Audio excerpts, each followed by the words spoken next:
Right, so we just got to episode 5, which is which is the kind of traumatic one in the diner. And then episode 6, which is absolutely brilliant. This is the one where they introduce Death, but it's cleverly done. If you didn't know who she was, it's cleverly done. In the first few minutes, he doesn't say hi, Death.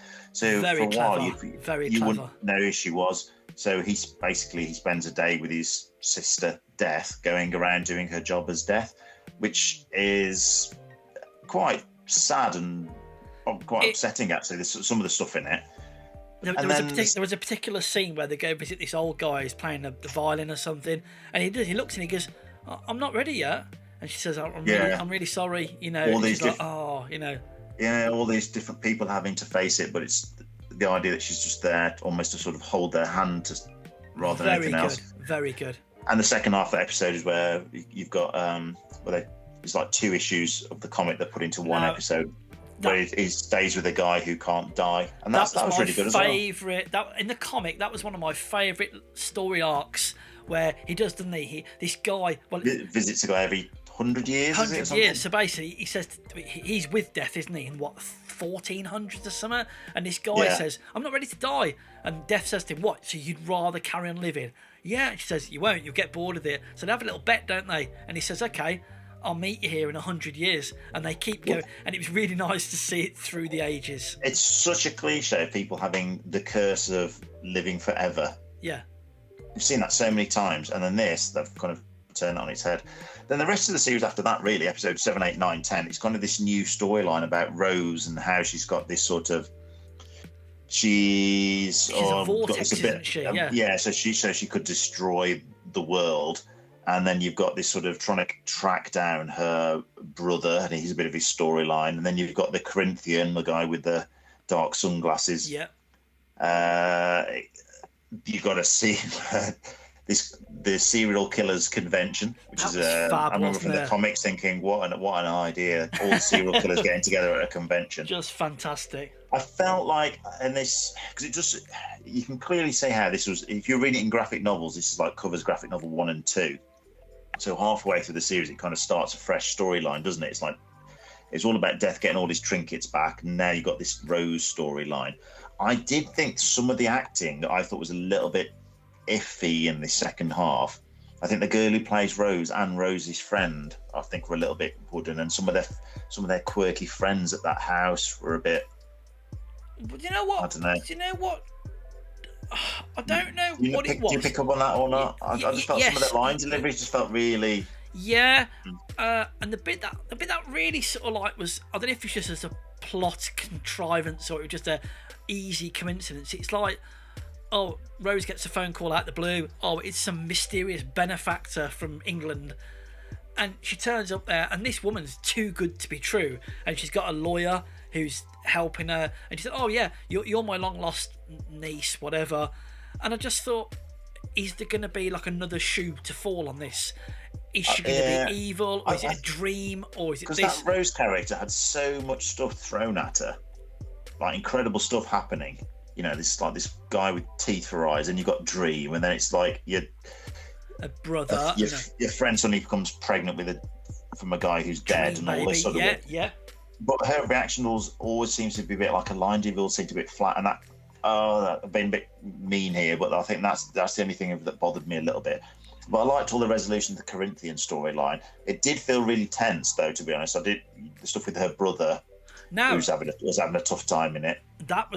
So his brother was fostered by this family, and the dad was just a a-hole, wasn't he? Yeah, all the stuff there is quite dark. What I will say, that kid who was the brother, he was a great actor. Yeah, he was good. Yeah, he just lit up his face, doesn't he? And he was like, and he tries to get a note to like the care worker, and his stepdad, or whatever you want to call him, his foster dad, finds out, and he's in trouble and all that. Then the Corinthian turns up. I forget the actor's name again who plays the Corinthian. He's so good in this. I think it's somebody Holbrook, isn't it? He's really good. He's just so charming. I quite liked, although I thought it was wrapped up very quickly, where Dream got all these serial killers and said, right, you can all sort of like take the feeling or the hurt or the suffering that you've caused. That was a little bit of a quick done, finished, wrapped up thing there. Maybe, yeah, but I mean, overall, I mean, it's been an excellent series. Some episodes are like a bit better than others. I think that I like the way it varies in tones. I like the way the Sandman's kept as a bit more of a background character sometimes. He's not forefront in every single scene. It's not just about him. It's about other things to do within in this world that are impacted and by the Endless. And the production design on it looks fantastic. The performances look fantastic. The way it's adapted it to make it modern and suit modern audiences without it looking weird. Yeah, because the way he would look weird if they tried to if they made it really, really accurate. So, no, do you know what? So because they made it without making any. To me, they've tweaked it and made changes, but for me, it's like the Lord of the Rings changes. It suits it to turning Lord of the Rings into a film. Yeah, this feels like the changes are the right changes to suit making it palatable to a TV audience who've never read a single comic in their life. So they need to be able to enjoy this, and I think it does that job brilliantly. I don't rewatch series. I barely ever do. I did it with The Mandalorian season 1, so my wife could catch up with that when they watched Mandalorian season 2. If it's season 2 of this, I'll definitely watch this whole season again. I enjoyed it that much. I think it was very, very good. Well, in terms of IP, things were not. It's not a big Marvel thing or a DC thing, or obviously yes, it is a comic book thing, but very well done. I'd said about the the highest accolade of the wife test, because when she was reading a book when I first started watching the show, and she said, well, I was more interested. She said she was more interested in finishing her book, but from what she saw of the show, it looked like it was good, and that was about it really. But then she was in the room when I watched that bonus special episode that they've dropped, and she enjoyed that so much. She said she's tempted to go back and actually watch the whole show now. Get in. You can sit there hand in hand braiding each other's hair while you're doing that. So, Rob, because braiding each other's hair, she could braid my beard. Braid your beard.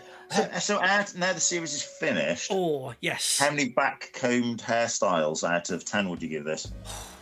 As of today, I'm going to give this 9 winkle picker goth boots, slim jeans, long black coat, paisley black shirt, Robert Smith style, or me dressed in the early 90s.